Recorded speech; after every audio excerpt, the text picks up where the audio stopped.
ओम शांति। 25 अक्टूबर 2023 के बाप दादा के अनमोल मधुर महावाक्यों में बाबा कहते हैं, मीठे बच्चे, तुम बेहद के बाप को याद करो। इसमें ही ज्ञान, भक्ति और वैराग्य तीनों समाया हुआ है। यह है नई पढ़ाई। आज प्रसन्न दिया बाबा ने। संगम पर ज्ञान और योग के साथ साथ भक्ति भी चलती है, कैसे? उत्तर में कहते हैं बाबा, वास्तव में योग को भक्ति भी कह सकते हैं, क्योंकि तुम बच्चे अव्यभिचारी याद में रहते हो। तुम्हारी यह याद ज्ञान सहित है, इसीलिए इसे योग कहा गया है। द्वापर से सिर्फ भक्ति होती है, ज्ञान नहीं होता। इसीलिए उस भक्ति को योग नहीं कहा जाता। उसमें कोई एम ऑब्जेक्ट नहीं है। अभी तुम्हें ज्ञान भी मिलता है, योग भी करते, फिर तुम्हारा बेहद की सृष्टि से वैराग्य भी है। गीतिया बाबा ने किसी ने अपना बना के। ओम शांति। बेहद का बाप समझाते हैं, शास्त्रों की पढ़ाई वह कोई पढ़ाई नहीं है, क्योंकि शास्त्रों की पढ़ाई में कोई एम ऑब्जेक्ट नहीं है। शास्त्रों से कोई मनुष्य दुनिया का पता नहीं पड़ता है। अमेरिका कहाँ है, किसने ढूंढी, यह बातें शास्त्रों में नहीं हैं। कहते हैं फलाने ने ढूंढी, दूसरे इलाके ढूंढते हैं अपने रहने लिए। देखो मनुष्य बहुत हो गए हैं, रहने के लिए ज़मीन तो चाहिए ना। अब यह सब बातें पढ़ाई की हैं, इसको एजुकेशन कहा जाता है। तुम्हारा भी यह एजुकेशन है। इसको आश्रम कहे अथवा कहे वह यूनिवर्सिटी कहे, इसमें सब आ जाता है। उस पढ़ाई के नक्शे आदि और है।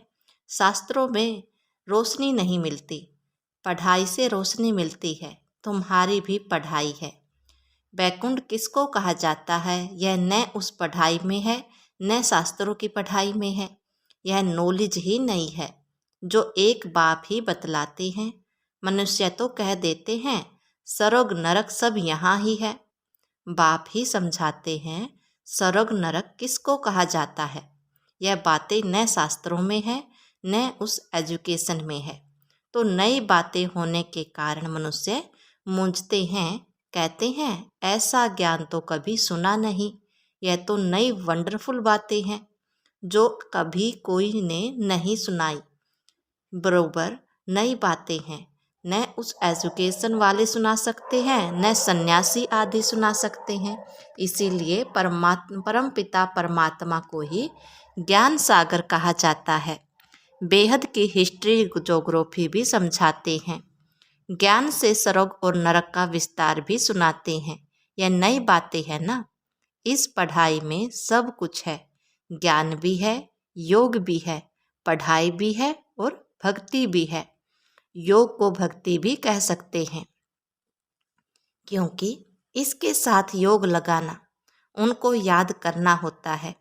वह भक्ति लोग भी याद करते हैं, पूजा करते हैं, गाते हैं। वह भक्ति करना कोई योग नहीं कहेंगे।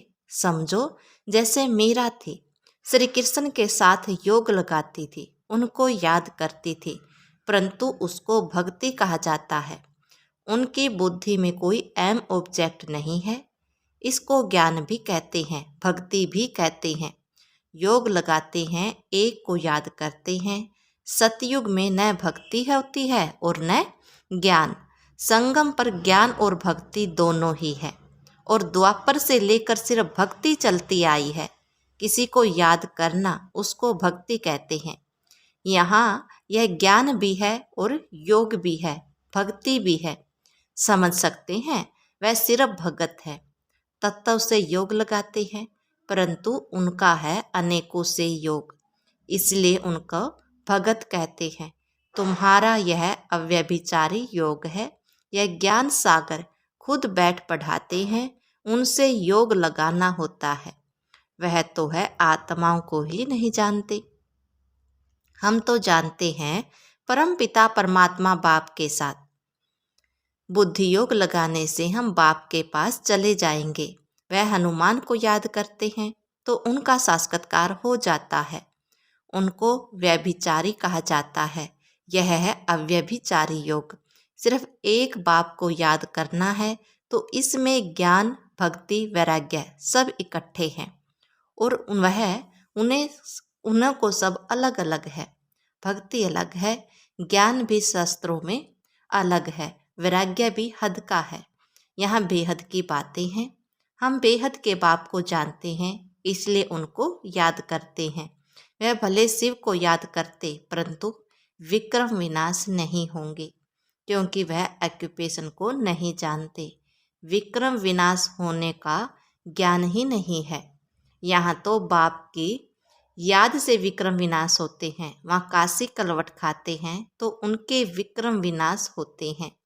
भोगना भोगनी पड़ती है, परंतु ऐसे नहीं कि तुम्हारे मुआफिक आहिस्ते आहिस्ता कर्मातीत बनते हैं। नहीं, उनके विक्रम सजाएं खाते खाते खत्म होते हैं, माफ नहीं हो सक जाते।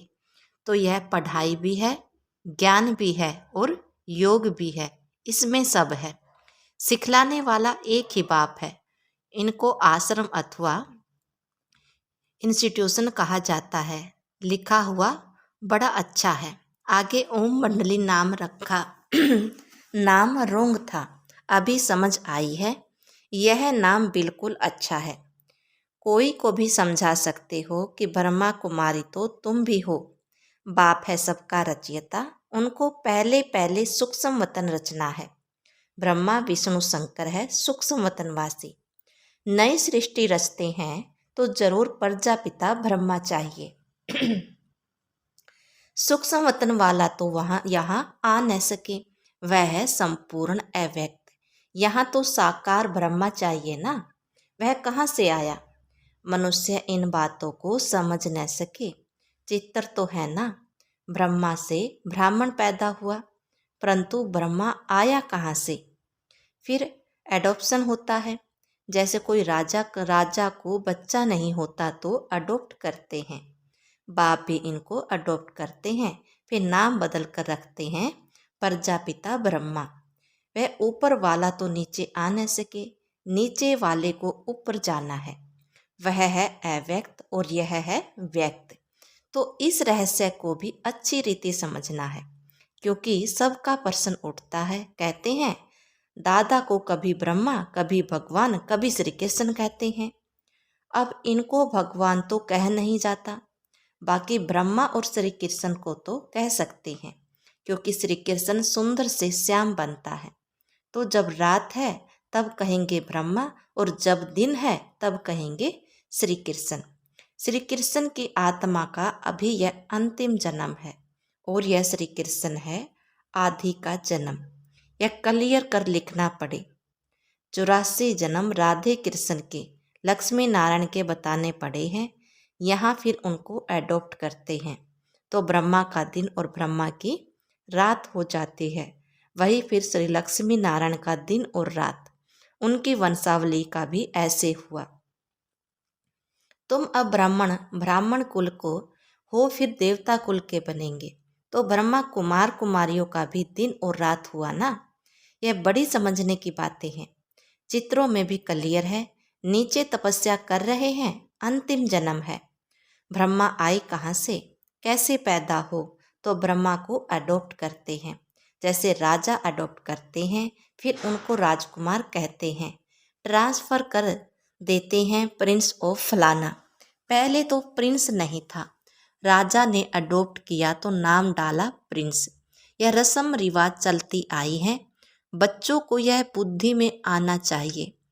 दुनिया नहीं जानती कि बाप कैसे पुरानी दुनिया का विनाश और नई दुनिया की स्थापना करते हैं।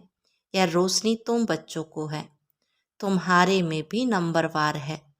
आगे चलकर छोटी छोटी बच्चियां भी बहुत तीखी होती जाएंगी, क्योंकि कुमारियां हैं। लिखा हुआ भी है कि कुमारियों द्वारा बाण मरवाए। कुमारियों का चमत्कार नंबर 1 में गया। मम्मा भी कुमारी है, सबसे तीखी गई। कहा जाता है डॉटर सोच मदर।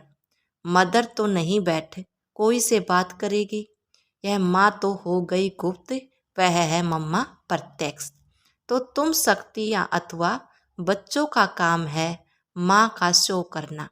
बहुत अच्छी अच्छी बच्चियाँ भी हैं जिनका पुरुषार्थ अच्छा चलता है। कौरव संप्रदाय में भी किन्हों के मुख्य नाम है ना, जो महारथी है, यहाँ भी महारथियों के नाम है। सबसे बड़ा है शिव बाबा, ऊंचे ते ऊंचा भगवान, उनका ऊंचा ठाव है। वास्तव में वास्तव में ठाव रहने के स्थान तो हम आत्माओं का भी ऊंचा है। मनुष्य तो सिर्फ महिमा करते रहते हैं, जानते कुछ भी नहीं। हम आत्माएं भी वहाँ की रहने वाली हैं, परंतु हमको जन्म मरण में आकर पार्ट बजाना है। वह जन्म मरण में नहीं आते। पार्ट उनका भी है, परंतु कैसे है यह भी तुम जानते हो। अभी तुम बच्चे समझते हो यह शिव बाबा का रथ है, असव अथवा घोड़ा भी है। बाकी यह घोड़ा गाड़ी नहीं है, यह भी जो भूले हुए हैं, यह ड्रामा में नोंद है। आधा कल्प हम भूल में भटकते भटकते एकदम भटक जाते हैं। अभी रोशनी मिली है तो बहुत खबरदार हो पड़े। जानते हैं यह पुरानी दुनिया खत्म होनी है, हमको नष्टो मोहा बनना है। कमल फूल समान घरस्थ व्यवहार में रहते नष्टो मोहा बनने का पुरुषार्थ करना है। तोड़ तो सबसे निभाना है, साथ भी रहना है। यह भट्टी भी बननी थी, जैसे कलप पहले बनी थी। अभी तो कहते हैं घरस्थ व्यवहार में रह मेहनत करनी है। यहाँ घर बार छोड़ने की बात नहीं है, हम तो घर में बैठे हैं ना। कितने बच्चे हैं, लौकिक भी थे ना, छोड़ो कुछ भी नहीं है। सन्यासी तो जंगल में चले जाते हैं, हम तो शहर में बैठे हैं, तो उनसे तोड़ निभाना है। बाप की रचना है, बाप कमाकर बच्चों को वर्षा देते हैं। पहले तो वर्षा देते हैं काम विकार का, फिर उनसे छुड़ाकर निर्विकारी बनाने बाप का ही काम है। ऐसे भी होता है, कहाँ बच्चे माँ बाप को ज्ञान देते हैं, कहाँ बाप बच्चों को ज्ञान देते हैं। यह है ही राजयोग और वह है हठ योग।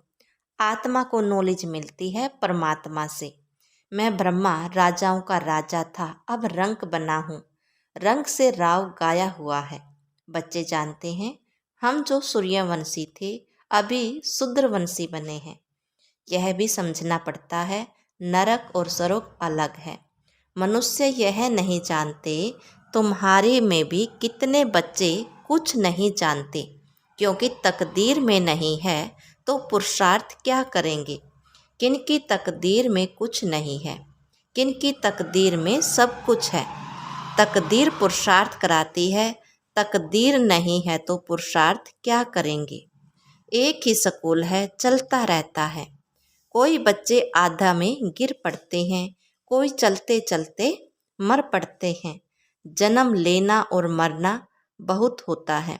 यह नॉलेज कितनी वंडरफुल है। नॉलेज तो बहुत सहज है, बाकी कर्मातीत अवस्था को पाना, इसमें ही सारी मेहनत है। जब विक्रम विनाश हो तब तो उठ सके। ध्यान से ज्ञान श्रेष्ठ है।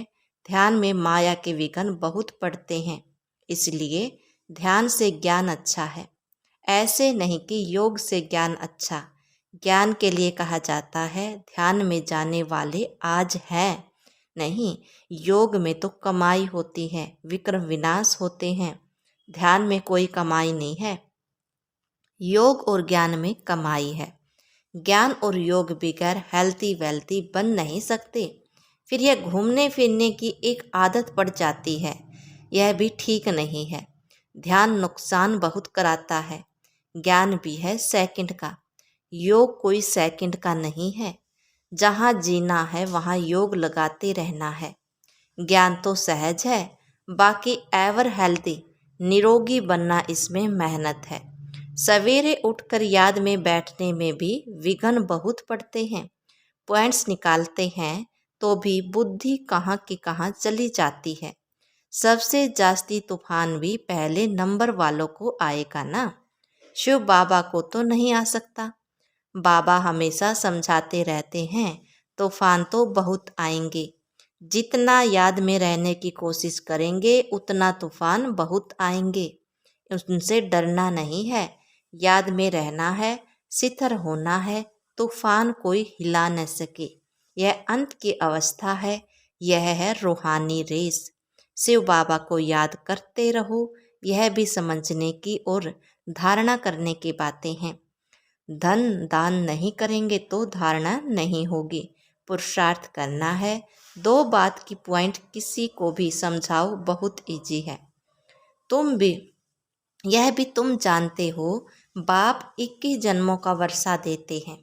तुम कहेंगे इन लक्ष्मी नारायण को बाप से 21 जन्मों का वर्षा मिला। बाप ने उनको राजयोग सिखलाया और कोई मुख से कह न सके कि उन्हें भगवान ने यह वर्षा दिया। दुनिया में कोई किसी बात में खुश रहते हैं। तुम जिस बात में खुश हो उसको कोई नहीं जानता। मनुष्य तो अल्पकाल अक्षण भंगुर के लिए खुशी मनाते हैं। तुम हो सच्चे ब्राह्मण कुलभूषण, जो योगी और ज्ञानी हो। तुम्हारे इस अतीन्द्रिय सुख की खुशी को और कोई जान नहीं सकते। वह तो क्या क्या माथा मारते रहते हैं, मून पर जाने का पुरुषार्थ करते हैं, बहुत डिफिकल्ट मेहनत करते हैं। उन सब की मेहनत बर्बाद हो जानी है।